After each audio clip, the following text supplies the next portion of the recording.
সূত্র কোনো বস্তুর ভরবেগের পরিবর্তনের হার এর উপরে প্রযুক্ত বলের সমানুপাতিক এবং বল যেদিকে কাজ করে ভরবেগের পরিবর্তনও সেদিকেই হয়ে থাকে। নিউটনের দ্বিতীয় সূত্রে বল এবং ভরবেগ পরিবর্তনের হারের মাঝে সমানুপাতিক সম্পর্কের কথা বলা হয়েছে। মনে করো ভরের একটি বস্তু ইউ বেগে চলছিল বাইরে থেকে এর উপরে। সময় ধরে এফ পরিমাণ বল প্রয়োগ করাই বেগ বদলে হল।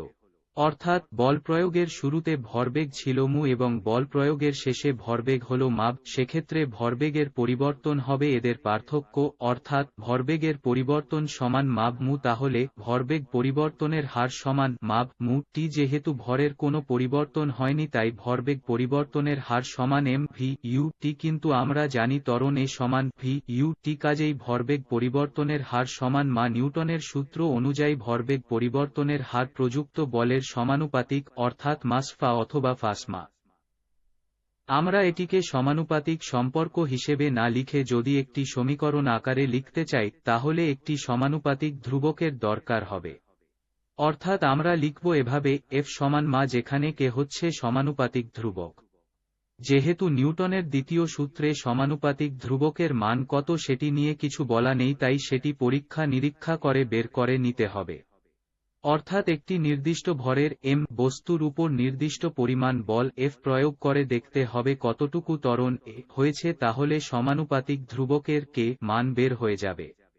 কিন্তু এখানে একটা অত্যন্ত চমকপ্রদ ঘটনা ঘটেছিল।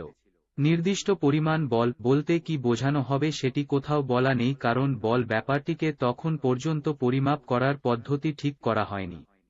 কাজেই বিজ্ঞানীরা ঠিক করলেন নিউটনের দ্বিতীয় সূত্রটি দিয়েই বল পরিমাপ করা হবে। অর্থাৎ ঠিক করা হলো যে পরিমাণ বল প্রয়োগ করা হলে একক ভরের একক ত্বরণ হয় সেটিই হচ্ছে একক বল। অর্থাৎ এম সমান 1 এবং এ সমান 1 হলে এফ সমান 1 হবে। তাহলে আর আলাদা করে কে এর মান বের করতে হয় না, কারণ তখন কে এর মান হয়ে যায় 1।